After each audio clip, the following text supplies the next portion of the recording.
Abdul Hamid Abulung Al-Banjari atau lebih dikenal dengan Datu Abulung adalah salah satu ulama Banjar yang berpengaruh pada masanya.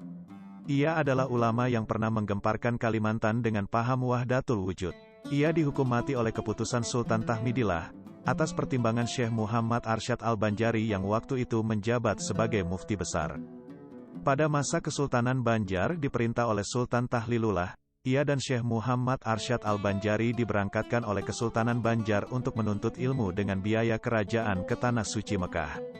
Namun sepak terjangnya tidak banyak yang mengetahui karena ia tidak ada meninggalkan kitab karangan seperti ulama-ulama lainnya. Syekh Abdul Hamid Abulung atau Datu Abulung memiliki paham tasawuf Wahdatul Wujud.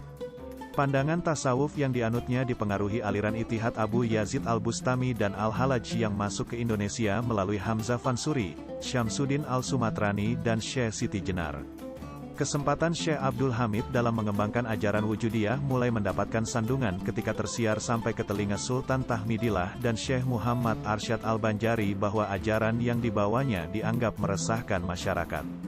Dilaporkan Abdul Hamid mengajarkan orang-orang bahwa tidak ada wujud kecuali Allah, tidak ada wujud selainnya, Dia adalah aku adalah Dia. Syekh Muhammad Arsyad sebagai penganut ajaran Syekh Muhammad bin Abdul Karim Al-Samani Al-Madani, guru dari tokoh-tokoh tarekat Samaniyah Nusantara, tidak sepakat dengan pemikiran wujudiyahnya Syekh Abdul Hamid dan bahkan menganggapnya musyrik.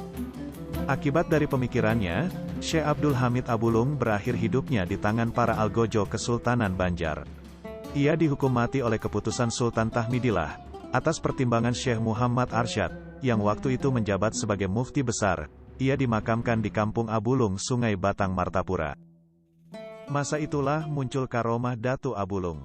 Meski ditenggelamkan ke landasan sungai, ajaibnya setiap waktu sholat tiba, kerangkeng besi naik ke permukaan air dan terlihatlah Syekh Abdul Hamid Abulung atau Datu Abulung sedang melaksanakan sholat.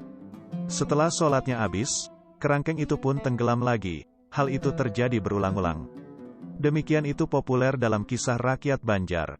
Singkat ceritanya, Syekh Abdul Hamid Abulung dimakamkan di Kampung Abulung, Sungai Batang, Martapura.